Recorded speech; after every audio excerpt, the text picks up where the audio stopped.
네, 안녕하세요. 이호사입니다. 61회 미래 지속 가능 포럼 공모 디스커버리 시리즈를 계속해서 진행하도록. 오늘 이 시간에는 사업 명칭으로만 보면 2026년도 신규 공모 사업이라고 말씀드립니다. 사업의 내용으로만 보면 매년 반복되는 계속적인 공모 사업이라고 말씀드립니다. 사회현대경제 핵심 모델 발굴 및 확산 사업이라는 공모 사업이고요. 올해는 이제 총 사업비 예산이 170억, 한 85억 정도 편성이 돼서 진행이 되는 사업입니다. 이 사업은 앞으로도 계속해서 이루어질 거고요. 현재 지난해 출범한 정부는 여당이 민주당이죠. 민주당에서는 이제 민주연구원이라는 정당 정책에 대해서 연구하는 전문 기관이 있는데 2020년대 중반까지 중시했던 내용 중 하나가 기본사회라는 내용이에요. 통합국지가 사회연대경제입니다. 그렇기 때문에 사회연대경제라는 단어가 여러분들은 아시겠습니다만 1년 전만 해도 이런 단어가 있지 않았어요. 사회적 기업, 사회적 확산 이런 단어는 있었습니다. 사회연대경제라는 단어를 알고 계신 분들은 극히 일부에 불과해요.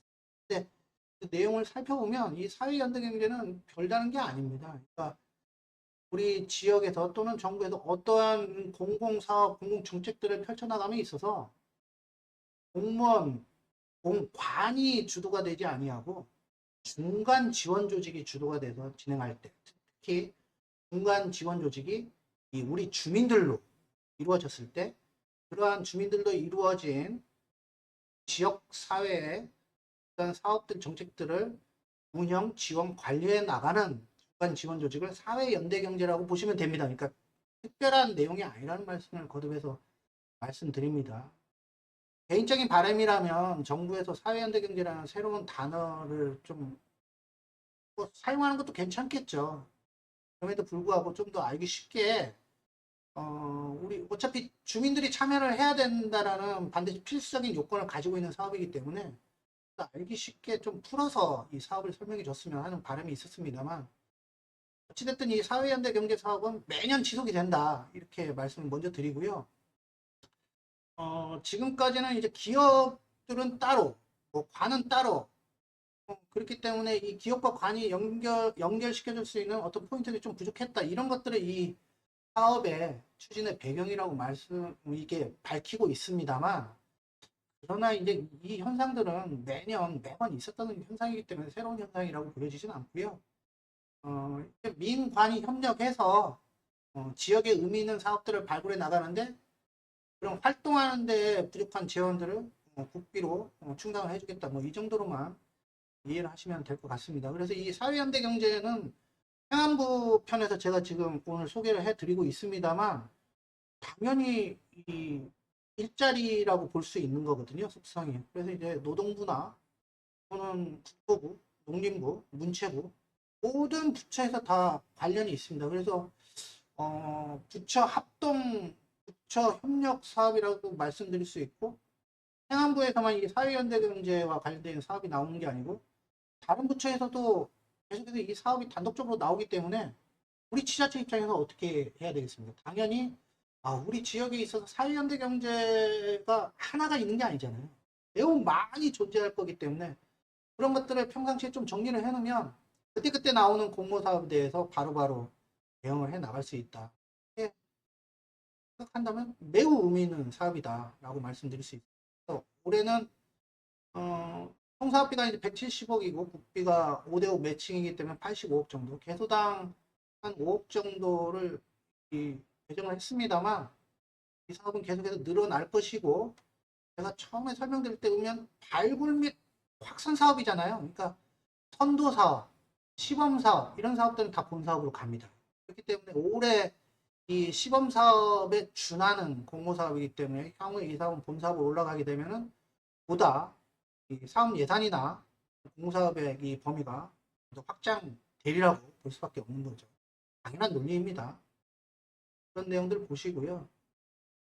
계속 그 안에서 또 최종 감소 지역에 대해서 어떤 배정을 했다.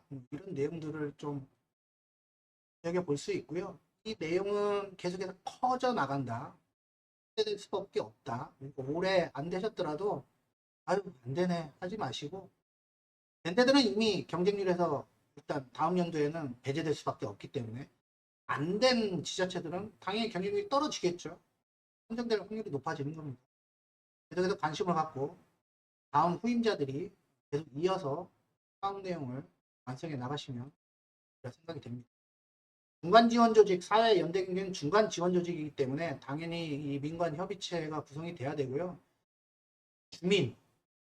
주민이 참여율이 50% 넘어야 돼. 이것도 당연한 논리입니다. 사회적 협동조합도 있을 것이고, 소셜벤처도 있을 것이고, 제가 지난 시간에 말씀드렸던 마을 기업도 이 사회 연대 경제에 포함이 됩니다. 그래서 사회 연대 경제를 우리가 좀 편하게 평상시에 쓰는 개념을 좀 치환을 해보면 중간 지원 조직, 로컬 크리에이터, 청년 마을, 청년 기업, 마을 기업, 마을 공방 다 포함이 되는 거죠. 사회적 기업 다 포함이 됩니다. 이런 것들이 사회 연대 경제입니다. 그러니까 어렵게 생각하지 마시고 기존에 있는 우리 지자체 지역에서의 이러한 그 사회 연대 경제가 무엇이 있는지 체크만 해보더라도 이 사업에는 얼마든지 쉽게 도전할 수 있다. 이렇게 생각하시면 좀 부담이 덜하실 것 같습니다.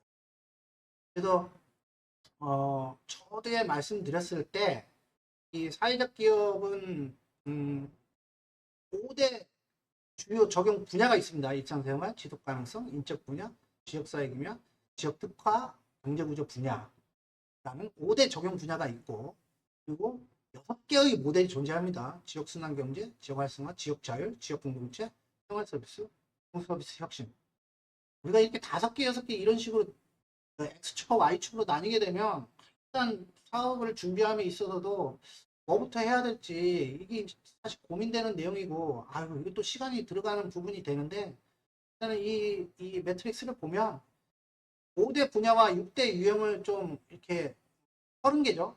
30개 매트릭스를 놔두고 요즘 AI 생성형 AI가 잘 돼 있지 않습니까? 그래서 우리 지역이 가지고 있는 사회 연대 경제를 좀 간단하게 정리를 해서 이 매트릭스와 함께 올려가지고 어떤 걸 쓰시는지는 모르겠습니다만 다 비슷할 겁니다. 이 생성형 AI를 통해서 우리 지역에 맞는 30개 중에 어떠한 영역에 어떤 사업을 할 수 있는지를 좀 시뮬레이션을 해보면 초기에 사업 구상하는데 빠르게 접근해 나갈 수 있으리라 생각이 됩니다. 이 매트릭스 나중에 한번 활용을 해 보시고요.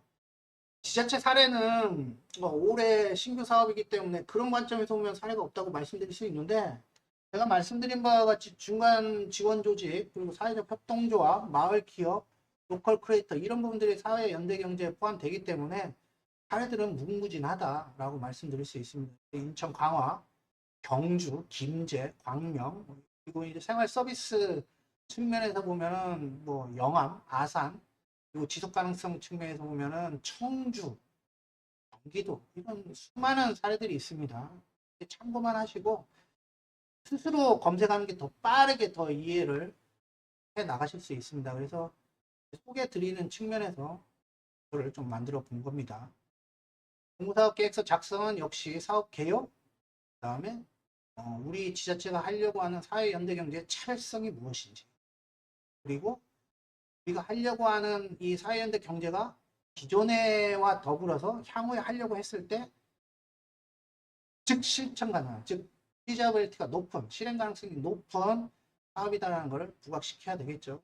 당연스러운 거지만 사회 연대 경제니까 거버넌스에 대한 구체성과 실질성을 확보해야 됩니다. 그래서 6가지, 1장부터 6장까지 6가지는 6장은 다른 공무사업도 또 공통적입니다. 그래서 이 공통적인 기준을 가지고 사업 초기 구상을 해 보시면 좀 수월하게 초기에 작성을 해 나가실 수 있습니다.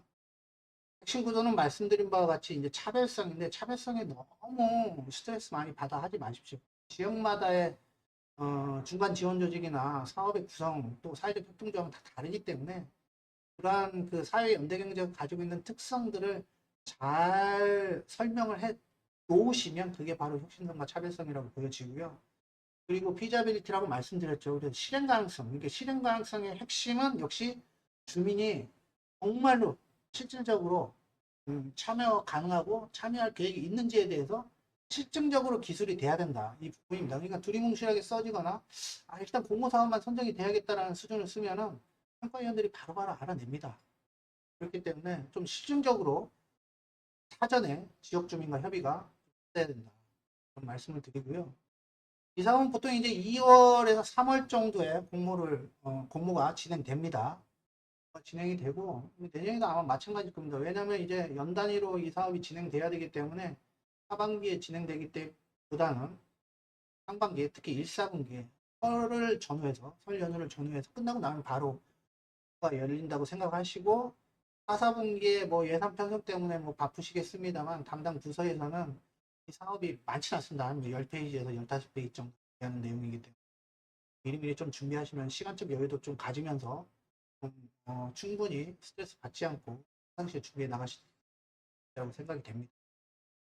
홈페이지에 들어오셔서 이 사업에 대해서도 한번 간단하게 다시 한번 좀 리뷰를 살펴보시고요.